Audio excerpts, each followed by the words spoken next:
నమస్తే. Welcome to hit TV. నేను మీ మాధురి. ఈరోజు మనతో పాటు ఉన్నారు ఐకాన్ ఆస్ట్రాలజర్ గొట్టపల్లి సురేష్ బాబు గారు. నమస్తే సార్. జై శ్రీమన్నారాయణ. గురూజీ, మనం ద్వాదశ రాశుల గురించి మాట్లాడుకుంటున్నాం. అది కూడా షష్టగ్రహ కూటమి ప్రభావం గురించి. తుల రాశి వాళ్ళకి ఎలా ఉండబోతుంది షష్టగ్రహ కూటమి ప్రభావం? తులారాశి వారి మీద షష్టగ్రహ కూటమి అనేది ప్రభావితం చూపిస్తుందని చెప్పొచ్చు. అంటే మంచి తనంతో చూపిస్తుంది. షష్టగ్రహ కూటమిలో తులారాశి వారిని చూసినట్టు ఎట్లా ఉంటుందంటే వారికి నాలెడ్జ్ ఎక్కువ ఉంటుంది. కామన్ గా థింక్ చేస్తే ఏంటంటే తులారాశిలో పుట్టినటువంటి వారికి అట్రాక్షన్ చేసే తత్వము. ఎందుకంటే తులారాశి వారికి తులారాశి అధిపతి శుక్రుడు. ఈ శుక్రుడి వల్ల వారికి ఎట్లా ఉంటుందంటే అట్రాక్ట్ చేసేటువంటి తత్వము, అట్రాక్ట్ చేసేటువంటి గుణము, ఆలోచన, మాటలు అన్ని కూడా అట్రాక్టివ్గా ఉంటాయన్నమాట. అందుకని వారు ఎక్కువగా ఫ్యాషన్ డిజైనర్స్లోను, ఏరోప్లేన్స్ అంటే ప్లైన్ పని చేసే వాటిలో, నావీలోను, తర్వాత వారు ఏదైతే ఆకర్షవంతమైనటువంటి జాబ్స్ ఉంటాయో వాటిలో ఎక్కువ జాబ్ చేస్తూ ఉంటారు. అలాంటి వాటిలోనే వారికి ఎక్కువ జాబ్ వస్తుంది కూడా. రిసెప్షనిస్ట్ గాను అట్రాక్ట్ చేసేదానికి మార్కెటింగ్ రంగాల వారికి ఎక్కువగా ఉంటుంది.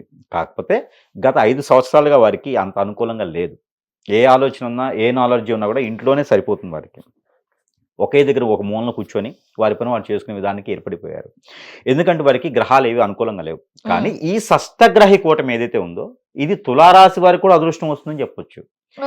ఎందుకంటే వారికి 8వ స్థానంలో ఏర్పడేటువంటి గ్రహాలు ఏవైతే ఉన్నాయో వారికి ఈ యొక్క షష్టగ్రహ కూటమి రాహువు మంచి ప్రభావితం చూపిస్తుంది.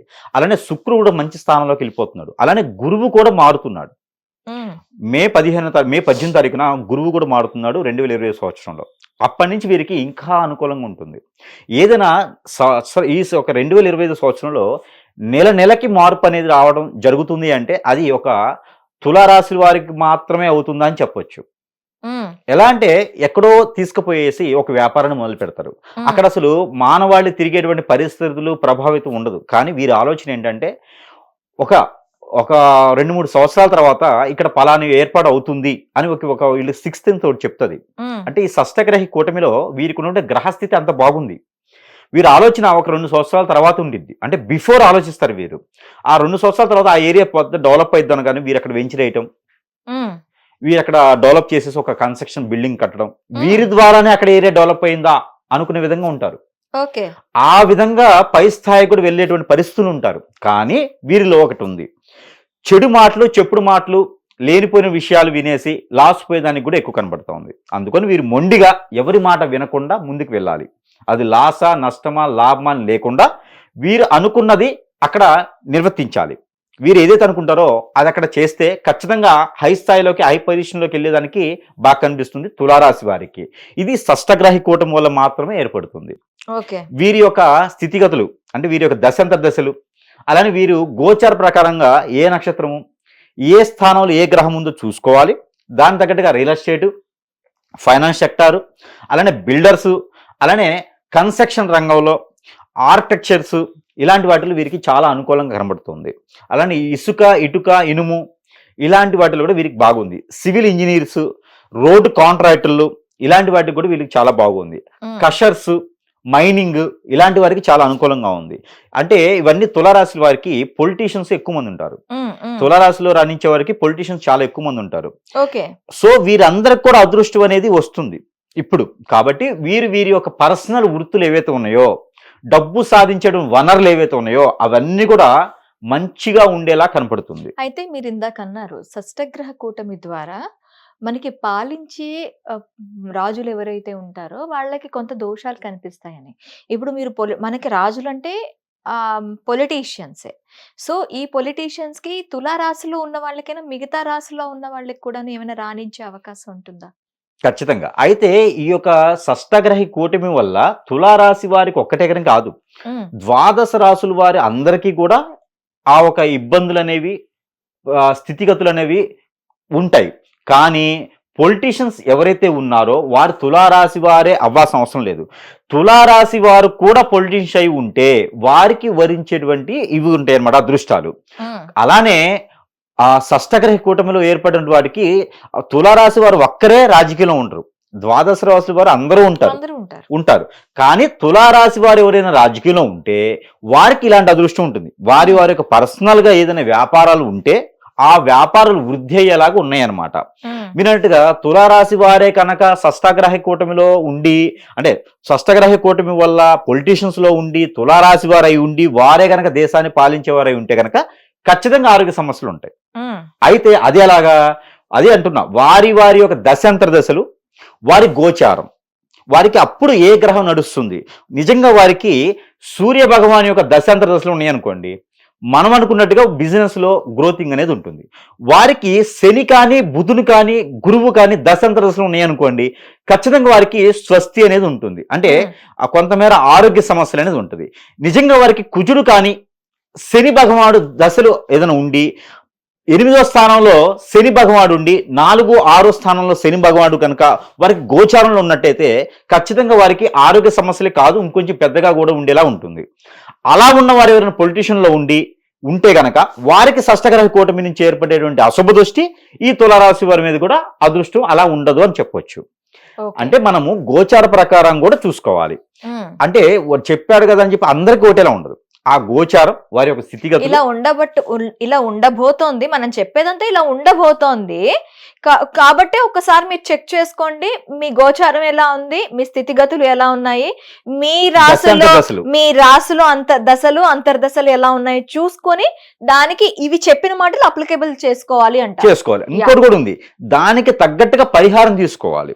ఓకే. ఇప్పుడు మనం ఉన్నామండి, కామన్ గా ఏం చేస్తామంటే మనకి ఏదైనా ఫీవర్ వచ్చింది అని తెలియగానే ఒక టాబ్లెట్ వేసుకుంటాం. అది తగ్గలేదని కానీ నెక్స్ట్ ఏం చేస్తాం?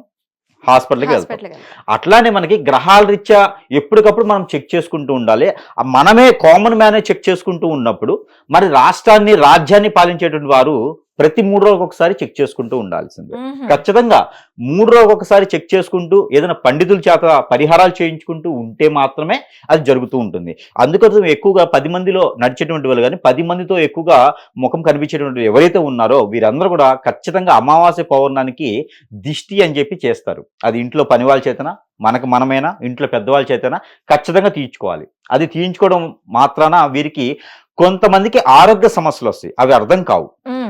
కాళ్ళు చేతులు నొప్పులు రావడం కానివ్వండి, వన్ సైడ్ హెడేక్ రావడం కానివ్వండి, కళ్ళు మంటలు, దిగాలుగా అయిపోవటం, స్ట్రెస్ ఫీల్ అయిపోవటం, ఆందోళన అవ్వటము, ఆర్థిక పరంగా ఎంత చేసినా అంతే ఎదగలేకపోవటము, మనం ఎంత అనుకోటి ఏంటంటే ఆందోళన కాకుండా కంగారు, కోపం ఎక్కువ, ఇవన్నీ కూడా ఆరోగ్యం అనుకుంటారు. అవన్నీ కూడా నరదిష్టి, నర ప్రభావం వల్ల అవుతుంది. అందుకని ఈ తులారాశి వారికి కూడా అలాంటి ఇబ్బందులు ఉంటాయి. దాని తగ్గట్టుగా వీరు పరిహారాలు చేసుకున్నట్టయితే ఏ రంగంలో రాణించాలనుకున్నా ఖచ్చితంగా రాణిస్తారు. ఇది ద్వాదశుల వారు అందరూ కూడా ఇలాగనే ఆలోచించుకోవాలి. అలా అని చెప్పేసరి మనం చేసే ప్రతి ఒక్కటి అన్నం ముందు జాతకం ఒక్కసారి, నైట్ పూట తినేటప్పుడు జాతకం ఒక్కసారి, తుమ్మగానే ఏమైతుంది జాతకం ఒక్కసారి అవసరం లేదు.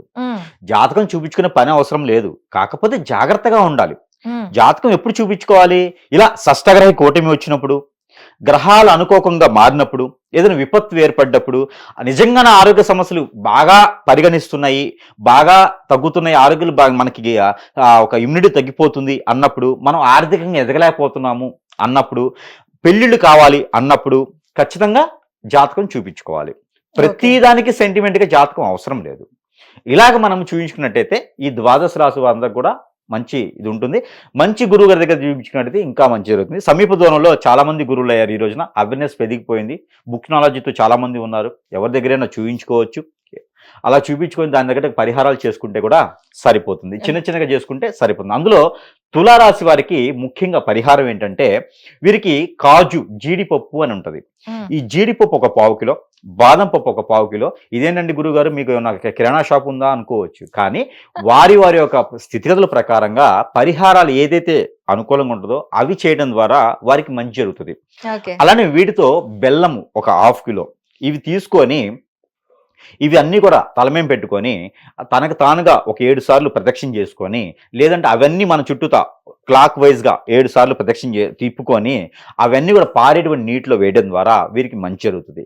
అలా కాకుండా దిష్టి అనేది తీయకుండా అవన్నీ తీసుకెళ్ళి ఏదైనా బ్రాహ్మణోత్తమునికి దానం ఇవ్వడం ద్వారా మంచి జరుగుతుంది. లేదా ఒక ముగ్గురికైనా అన్నం పెట్టడం ద్వారా మంచి జరుగుతుంది. అన్నదానం చేయడం ద్వారా మంచి జరుగుతుంది. ఏదైనా ట్రస్టులకు కావచ్చు, ఏదైనా అనాథాశ్రమాలు కావచ్చు, బట్టలు దానం చేయడం ద్వారా కూడా వీరికి ఉన్నటువంటి స్థితిగతులు, ఆ గ్రహ కూటమి నుంచి వచ్చేటువంటి అశుభ దృష్టి కూడా వీరికి తొలగిపోయేసి మంచి జరిగేదానికి ఉంది. కాబట్టి తులారాశి వారికి కూడా షష్ఠగ్రహ కూటమి ఒక అదృష్టాన్ని ఇవ్వబోతుంది. కాబట్టి ఖచ్చితంగా ఆ అదృష్టం కూర్చొని గురువు గారు చెప్పారు కదా వస్తుంది అనుకోకుండా వీరు చేయాల్సినటువంటి పని చేస్తూ ఉంటే అదృష్టం ఏ చిన్నదైనా సరే జార్చుకోకుండా అందిపుచ్చుకుంటే ఖచ్చితంగా వీరికి కూడా వెసులుబాటు అనేది ఉంటుంది గ్రహాల నుంచి. అదృష్టవంతులు తులారాశి వారు కూడా అవ్వచ్చు. ధన్యవాదాలు.